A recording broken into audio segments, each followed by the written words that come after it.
guys, Tornado here. I have only one question. How does this thing sound like? You see it's minus 60 dB. It's like having a fade in. Probably it's pretty quiet, right?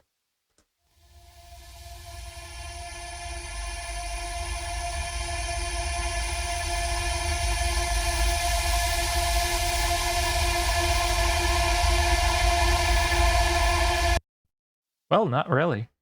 Let's see what it has on mixer track. It has only Valhalla Supermassive. So what's happening, you ask? Yeah. I want to talk about the importance of master bus or mix bus or whatever you want to call it. Basically, the bus into which you're mixing all your tracks. And as you can see, it's mostly about dynamic processing, like all these things mess with dynamic range of the signal. It's kind of hard to argue about the necessity of it. Definitely some people prefer mixing into a compressor. Other people mix into just a master track or something like that without any additional processing. There are pros and cons to each of the approaches. Usually I don't mix into some sort of additional processing and plugins and whatnot. But in this specific project, I decided to try and figure out why it's not always a good idea. And so let me go to the whole arrangement. It's kind of messy, it's kind of long, but you can see there's a lot of samples that have minus 17, minus 16, minus 60 dB with additional fade-ins and whatnot. Some are a bit louder, but they are kind of having the volume turned down substantially. It's like minus 30. So yeah, it all balances around very low volume levels. And sounds like this.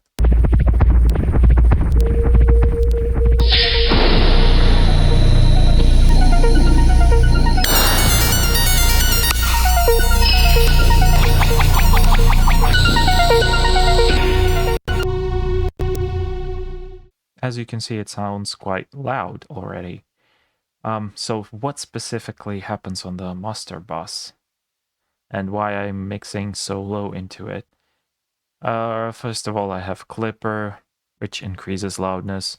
Then I have a little bit of distortion, which also increases loudness.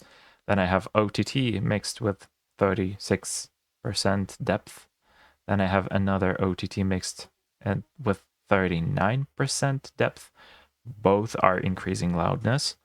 Not even increasing loudness. The compressors, they tend to bring especially the OTT, the multiband, it has upward compression before the threshold, so it brings up the lower volume, and the downward compression after the threshold basically kind of levels things out.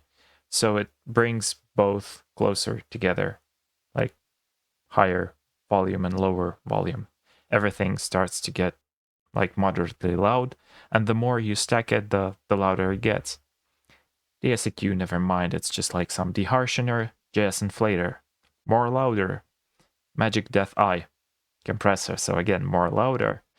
God's Particle, it has enabled compressor, so yes, more louder. JS inflator, again, more louder. Awesome. So a logical question would be, why am I using all this stuff here? The answer is simple. It's pretty straightforward. I'm having some resampled sessions here, resampled sounds. This one with a delay. Let me find where it's at. 3. Let's disable master processing. 3 doesn't have, it has baseline. Delay 3, that's about it. Without it,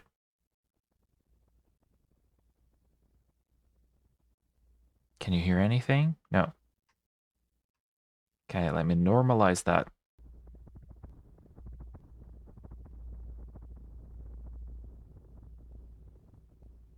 You can hear probably a slight, like, fluttery kind of low end happening, doubled with a delay, but that's about it.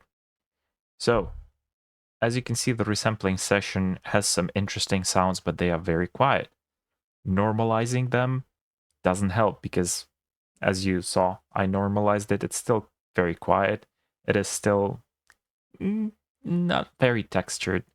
But as soon as I enable the master channel, which has a lot of stuff that makes things louder and brings the lower volume up,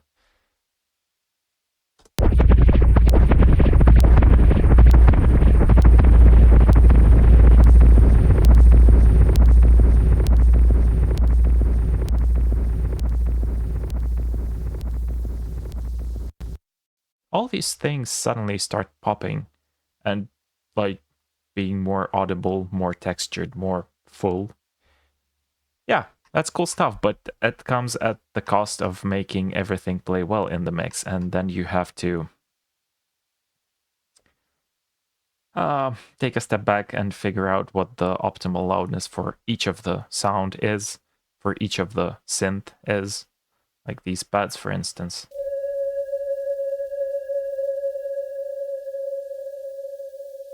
Okay, it's not low here, doesn't seem like it, but if you take a look at the mixer channel, it's like minus 51.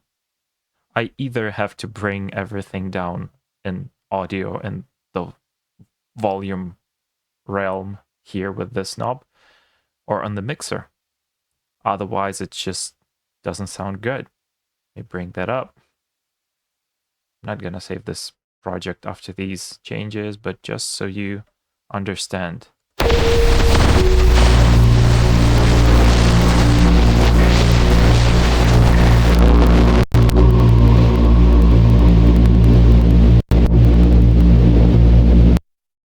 The tail will like keep on going for a while, so I'm gonna mute it for now. Yeah, you get the idea. Balancing is hard when you have lots of effects stacked on the master bus or mix bus or whatever you want to call it. But sometimes it's a necessity. Most of the time, I think you shouldn't use it. You might want to use something like that on the resampling session when you're creating the sounds so that they have more texture.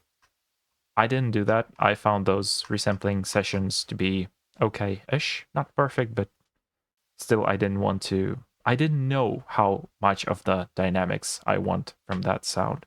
And it was very dynamic. So the quiet parts were like very quiet, loud parts were quite loud. And in this project here, I just wanted it to be more squashed. So instead of doubling all these effects on each of the part of the resampled samples, audio tracks, I just dumped it all on master. That's it. But you gotta be very careful, and you have to be very mindful of the way you do it. Otherwise, you're making a mess of the mix. Or you just have to, minus 40 dB, minus 60 dB, something like that. Okay, I'll be releasing this track soon. You'll be able to check it out, like, I don't know, in a week or so. Yeah, that's the lesson learned for me at least. And hope you've learned something as well. Cheers, bye bye.